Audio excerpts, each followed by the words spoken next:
אז מה זה בעצם ביפ אקסטרה? ובכן, זה הרבה דברים. אז אם נראה לכם שהבנתם, כדאי שתסתכלו שוב. בכדי להסביר זאת, אני צריך את תשומת לבכם הבלעדית. אז בבקשה, עברו לרגע למקום שבו אתם יכולים לעשות רק זאת, ונתחיל. אוקיי, אז בחור נכנס לחנות בכדי לרכוש משהו. כל דבר, בשר, לחם, עוגה, נעליים.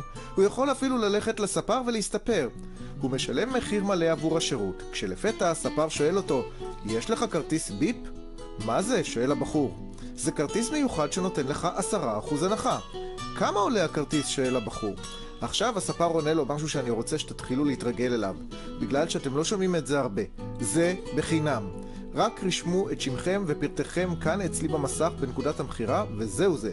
אתם מקבלים 10% חזרה במזומן לתוך הכרטיס מהנחה לתספורת.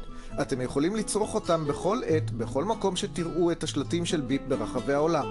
רגע לפני שהמוכר נותן לבחור את הכרטיס שלו, הוא שם לב שלבחור יש סמארטפון, ואז הוא אומר לו, אם תרצה, אני יכול להכניס את חשבון ההנחות שלך ישירות לתוך הטלפון שלך. אתה לא צריך את הכרטיס אם לפלאפון שלך יש גישה לאינטרנט. אז הבחור עוזב, ובאותו הערב הוא אוכל במסעדה.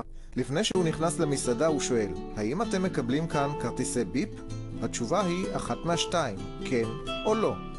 אם כן, הוא נכנס פנימה, ואם התשובה שלילית, ובכן, הוא יכול לשאול מדוע, הרי השירות הזה הוא בחינם, והוא יכול להזמין את המסעדה להצטרף לביפ. או שהוא יכול ללכת למקום אחר, מה שבטוח ייתן למסעדה סיבה טובה להצטרף. בכל אופן, נניח שהם מכבדים כרטיסי ביפ. אז מה לדעתכם קורה כשהוא משלם עבור הארוחה? ובכן, הוא מוציא כרטיס ביפ חדש ונוצץ ואומר, אתה יכול לבדוק בבקשה, לדעתי יש לי מזומן זמין בכרטיס. אז המלצר בודק את הכרטיס על ידי בדיקת מספרו של הלקוח. וכן, הוא רואה שיש לו כסף זמין להוציא, את הכסף שהוא קיבל בחזרה במספרה. עכשיו משמש לתשלום עבור הארוחה. האם הוא יתרשם? כמה מהר לדעתכם ייקח לאשתו לקלוט את המסר?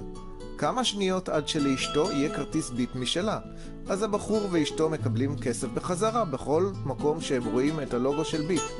אבל אנחנו רק התחלנו. עוד 3 דברים קורים.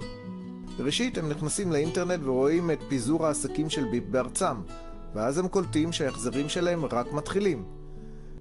שנית, הם מסתכלים על ההזדמנויות העסקיות של ביפ והם מבינים שבחינם הם יכולים לשנות את ההכנסות שלהם אם כך יבחרו. הבחור רק הלך להסתפר וחזר כשהוא מביט בעצמאות הכלכלית.